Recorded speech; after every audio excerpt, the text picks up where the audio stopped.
आज आपण दिवाळी फराळामध्ये तिखट शेव कशी बनवायची हे पाहणार आहोत। ही शेव अगदी डबा संपेपर्यंत कुरकुरीत राहण्यासाठी पिठामध्ये एक मी सिक्रेट साहित्य घातलेलं आहे। अजिबात पापड खार किंवा सोडा न घालता मी ही शेव बनवलेली आहे।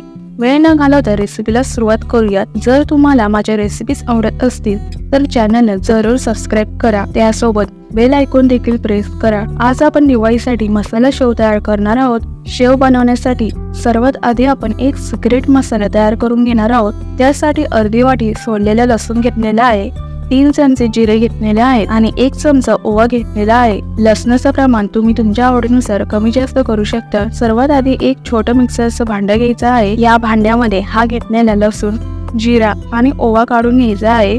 यामध्ये थोडंसं पाणी घालून वाटून घेऊ। अशा प्रकारे मस्त असं वाटून घेतलेलं आहे। यामध्ये पुन्हा थोडं पाणी घालून मिक्स करूया। ह्या प्रकारे अर्धा ग्लास पाणी घालून मस्त असं मसाला तयार करून घेतला आहे। आता गाळणीने हे सर्व जे वाटण आहे ते आपल्याला गाळून घ्यायचंय। हे पहा, या पद्धतीने हा बनवलेला मसाला असंच डायरेक्ट शेव बनवण्यासाठी वापरायचा नाही। जर तुम्ही असंच वापरला तर तुमची शेव सोऱ्यामधून व्यवस्थित पडणार नाही, त्यामुळे असं पाणी गाळूनच घ्यायचं आहे। आता हे शेव बनवण्यासाठी मी इथे या ठिकाणी 1 किलो बेसन पिठाची शेव तयार करणार आहे। आता सर्वात आधी परातीमध्ये अशी एक चाळण घेऊन हे सर्व 1 किलो बेसन पीठ आपण व्यवस्थित चाळून घेणार आहोत। हे पहा, अशा प्रकारे बेसन पीठ चाळणीने व्यवस्थित चाळून घेणार आहोत। परफेक्ट असं मी 1 किलो बेसन पिठासाठी 1/2 किलो तांदळाचं पीठ वापरणार आहे। हे अगदी परफेक्ट प्रमाण आहे। तुमची शेव अगदी कुरकुरीत, अजिबात तेलकट होणार नाही। आता बेसन पीठ आणि तांदळाचं पीठ व्यवस्थित मिक्स करून घेऊया। आता शेव अगदी कुरकुरीत तयार होण्यासाठी आपण या ठिकाणी तेलाचं मोहन वापरणार आहोत, म्हणजे तेल अगदी कडकडीत गरम करून वापरणार आहोत।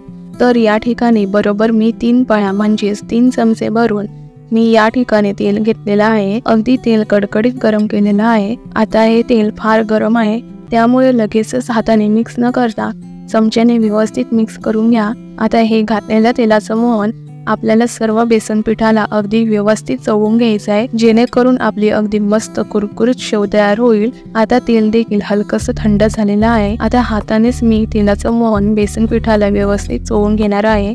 या प्रकारे मी तेलाचं मोहन व्यवस्थित चवून घेतलेलं आहे। आता शेव मस्त चटपटीत होण्यासाठी आपण काही मसाले ऍड करणार आहोत। 2.5 चमचे लाल तिखट, 1 चमचा हळद, छोटा अर्धा चमचा हिंग घालायचा आहे। लगेचच चवीनुसार मीठ घालायचं आहे। आता हे घातलेले सर्व मसाले मिक्स करून घेऊयात, एकजीव करून घेऊया। अशा प्रकारे सर्व मसाले मी व्यवस्थित मिक्स करून घेतलेले आहेत। आता सुरुवातीला आपण वाटण तयार करून जे आपण पाणी काढून घेतलेलं होतं ते पाणी आधी सर्व यामध्ये आपल्याला घालायचं आहे। व्यवस्थित भिजवून घ्यायचं आहे, मळून घ्यायचं आहे। आता लगेच तसं थोडं थोडं साधं पाणी घालून आपण पीठ भिजवून घेऊया।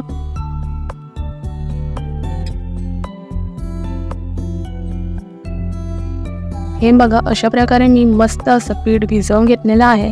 तुमच्या लक्षात आलं असेल की पीठ किती पातळ आहे। अगदी याच पद्धतीने पीठ भिजवून घ्यायचं आहे। आता लगेच त्याची शेव बनवायला सुरुवात करणार आहोत। आता इथे शेव बनवण्यासाठी साच्यामध्ये बारीक गोल असलेली जाळी वापरणार आहोत। आता या साच्यामध्ये हे पीठ चांगलं दाबून भरून घ्यायचं आहे।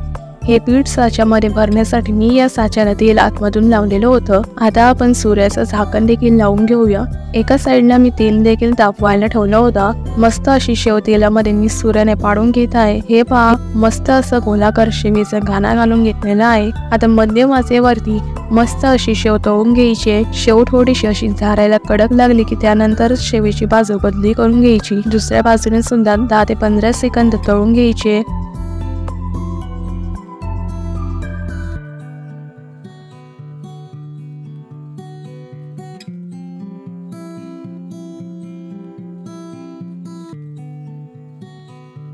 तळून घेतलेली शेव एका प्लेटमध्ये काढून घेऊया। याच पद्धतीने उरलेल्या सर्व पिठाची शेव तयार करून घेऊया। तर इथे आपली मस्त कुरकुरीत शेव तयार झालेली आहे। तर तुम्ही पण ही रेसिपी जरूर ट्राय करा। तुम्हाला आजचा व्हिडिओ आवडला असेल तर लाईक आणि शेअर करा, तसेच कमेंट करायला विसरू नका। जर तुम्ही चॅनलवरती नवीन असाल तर आमच्या चॅनलला सबस्क्राइब करा आणि बाजूला बेल आयकॉनला प्रेस करा। पुन्हा लवकरच भेटू अशाच एका नवीन रेसिपी सोबत।